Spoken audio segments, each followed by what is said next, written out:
mbokk yi asalaamaaleykum seen mbokk docteur Mansour Diouf moo dellu si bëggoon a waxtaan ak yéen tuuti rek ci benn concept boo xam ne dañu gis ñu koy yëkkati ci fan yi yëpp ci Sénégal ci wàllu feebaru coronavirus bi muy li ñuy wax taux de guérison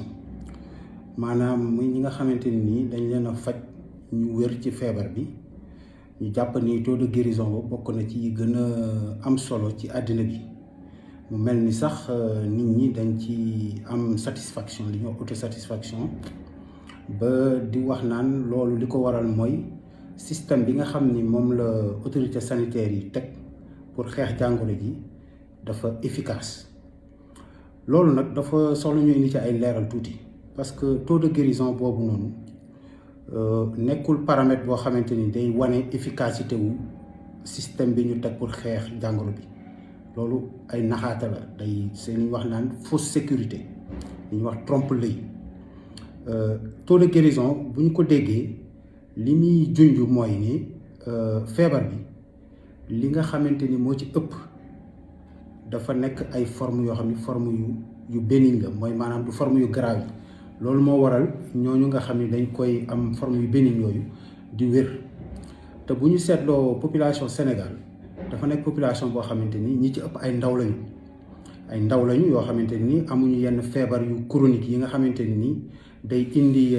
seen li ñuy wax seen système immunitaire yi nga xam ne système immunitaire nga xam ne moom mooy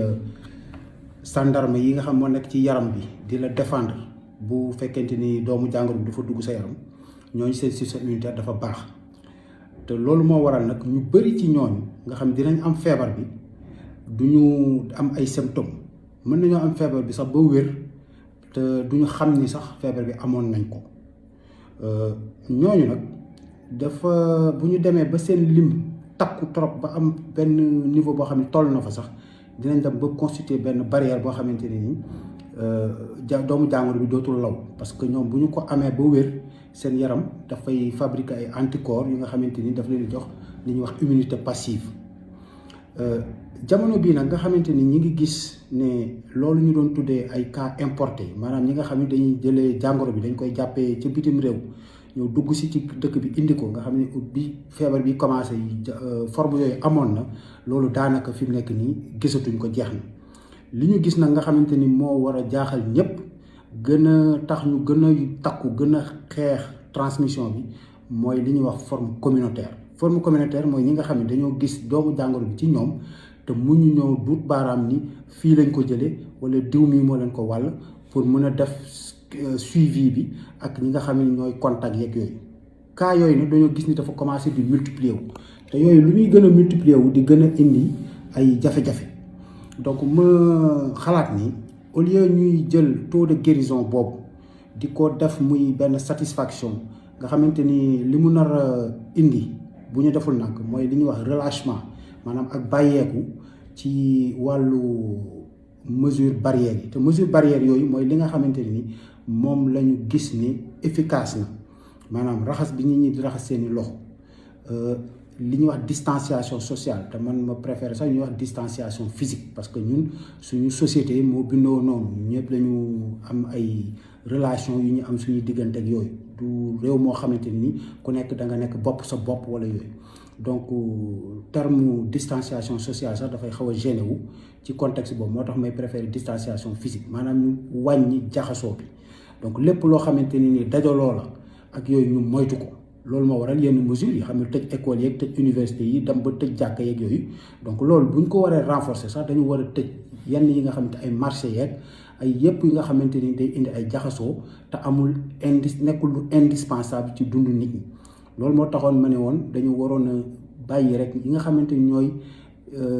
commerce yi nga xam ne ñuy wax commerce alimentaire nga xam ne li nit ñi di dundee moom lañu fay jaay ñooñu lañu war a autoriser ñu ubbi mais ñi ci des ñëpp dañu war a tëj bu ko defee dina wàññi jaxasoo bi nit ñi di jaxasoo ñu réglementer transport yi circulation yi mën nañ définir ay ligne de transport yoo xam ne par exemple biir Ndakaaru ñu ni par exemple transport en commun ligne bii ak ligne bii mooy daw tel ligne fermé nañ ko loolu boo ko defee di nga obligé nit ñi ñu def li ñuy wax confinement auto confinement boo xamante ni day devenir day nekk loo xamante ni lu systématique lay noonu parce que nit ki bu fekkente ni la mu taxoon muy dem du ko wuti biir dëkk ba gisatu ko fa mais du dem day toog bu fekkente ni tamit amul matukaay yi nga xamante ni mooy transport yi ko doon permettre muy jóge par exemple benn lieu di dem ci biir ville di dem mu fay wuti bu ñu arrêté yenn lignes yooyu noonu xam nga loolu day tax nit ki dina mën a autoconfiné donc en résumé daal li nga xamante ni mooy taux de guérison boobu ñu bëgg a yëkkati di ko mel ni lu ñu koy bàkkoo loolu nañ ko teg ci suuf loolu li mu wane rek mooy ni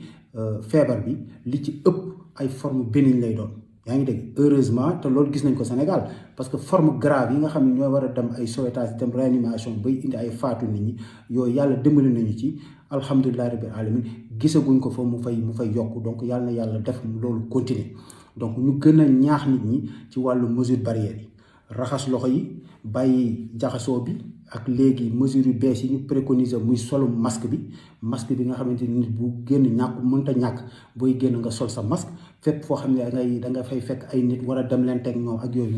ngay sol say masque gën a farlu ci raxas loxo yi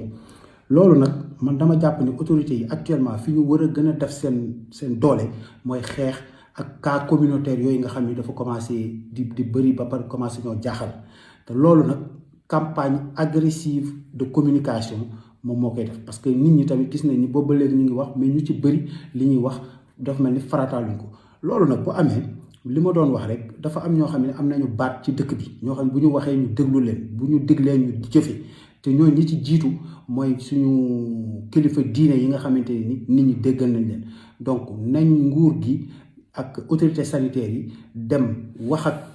ñooñu nga xamante ni nii ay porteurs de voix lañu ak kilifa diine yooyu ñu impliqué leen ci sensibilisation bi kilifa diine bu ñu fi jël mu taxaw ci télé bi yaa ngi dégg wax nit ñi ni leen na ngeen góorgóorlu ci raxas loxo yi